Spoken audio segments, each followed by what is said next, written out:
Hello दोस्तों आप सबका आपके अपने चैनल में स्वागत है। आज हम बात करेंगे एक कहानी की जिसका नाम है धोखेबाज बेटा। मेरे पड़ोस में बूढ़े अंकल और आंटी रहते हैं।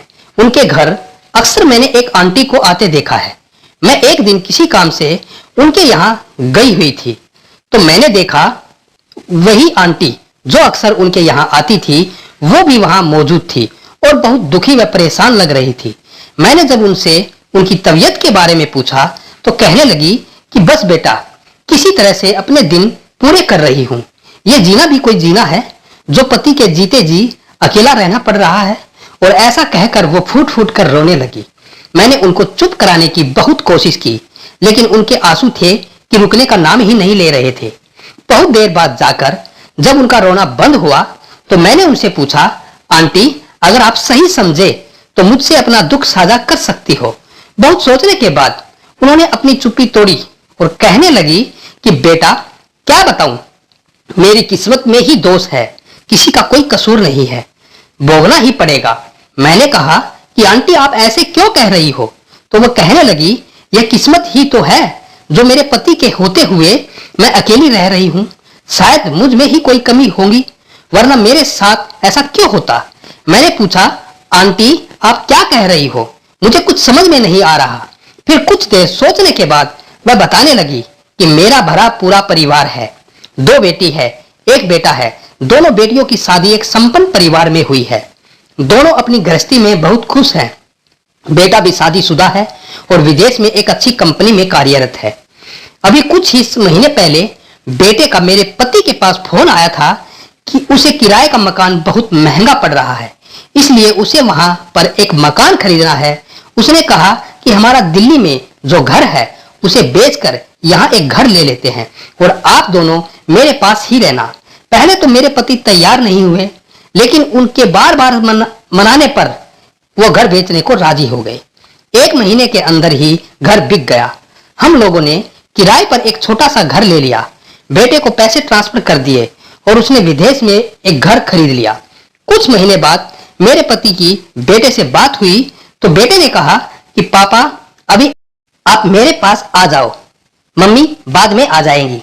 कुछ दिन उनको दीदी के यहाँ छोड़ दो। बेटे की बातों में आकर मेरे पति बेटे के पास चले गए। कुछ दिन बेटी के यहाँ अच्छी तरह से बीते।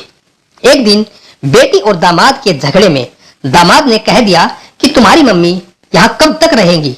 वह तो कुछ ही दिन रहने आई थी लेकिन अब तो 2 महीने होने को आए हैं। तुम अपने भाई से बात करो कि अपनी मम्मी को लेकर जाए। बेटी ने बेटे से फोन करके बात की तो बेटा कहने लगा, मैं मम्मी को नहीं रख सकता, यहाँ पर सब कुछ बहुत महंगा है, हम लोगों को गुजारा ही मुश्किल से हो पाता है। ऐसे में एक सदस्य का खर्चा और बढ़ जाएगा तो बहुत मुश्किल हो जाएंगी। ऐसा करो आप ही मम्मी को अपने पास रख लो। इतना कहकर उसने फोन रख दिया। आज 5 महीने होने को आए हैं, ना तो मेरे पति का फोन आया और ना ही बेटे का। मुझे लगता है बेटे ने अपने पिता को भी पूरी तरह से अपने कंट्रोल में कर रखा है। बेटी के यहाँ रहकर मैं उसकी गृहस्थी खराब नहीं करना चाहती, इसीलिए मैंने यही पास ही एक कमरा किराए पर ले लिया। एक घर में आया का काम करती हूँ और उसी से जैसे तैसे गुजर बसर हो रही है। इन बहन जी से अच्छी बातचीत है, इसलिए जब मन उदास होता है तो इनके पास आकर अपना मन हल्का कर लेती हूँ। मैंने आंटी से पूछा कि आपके बेटे ने फिर आपके पति को अपने पास क्यों रखा है जबकि आप दोनों यहाँ रह सकते हैं? आंटी कहने लगी कि जिस मकान को बेचकर मेरे पति ने बेटे को पैसे दिए थे वो मेरे नाम था, वह तो उसको मिल गया, तो अब माँ की क्या जरूरत है? पिता को इसलिए रखा है क्योंकि उनके नाम उन्होंने कुछ एफडी करा रखी है और वो जल्द ही मैच्योर होने वाली है। जब उसकी एफडी मैच्योर हो जाएंगी, पूरी हो जाएंगी, वो उनको भी देगा। आंटी की दर्द भरी कहानी सुनकर मुझे बहुत बुरा लग रहा था और सोच रही थी कि माँ बाप अपने बच्चों को पालते हैं, अपनी हैसियत अनुसार उनकी हर इच्छा पूरी करते हैं और बच्चे बड़े होकर उनके साथ ऐसा व्यवहार करें तो उन माँ बाप पर क्या बीतती होंगी। मुझे तो सुनकर ही बहुत शर्म महसूस हो रही है और सोच रही थी क्या यही दिन देखने के लिए माँ बाप अपने बच्चों को पैदा करते हैं?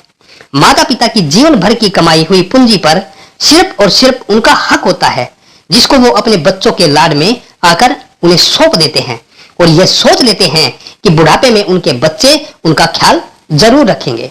लेकिन बच्चे उनके लाड प्यार का नाजायज फायदा उठाते हैं और माँ बाप से उनकी धन संपत्ति छीनकर उनको दर दर की ठोकरें खाने के लिए मजबूर कर देते हैं, फिर उन्हें वृद्ध आश्रम में छोड़ जाते हैं। उन बच्चों को यह ध्यान रखना चाहिए कि जो व्यवहार वह आज अपने माता पिता के साथ कर रहे हैं, कल उनके बच्चे भी उनके साथ वैसा ही व्यवहार करेंगे। दोस्तों, ये समय का चक्कर है, लौटकर जरूर आता है। दोस्तों, आज की ये कहानी धोखेबाज बेटा आपको कैसी लगी? अगर आपको अच्छी लगी है तो आप अपने इस चैनल को सब्सक्राइब करना, वीडियो को लाइक करना, शेयर करना और कमेंट करके जरूर बताना दोस्तों।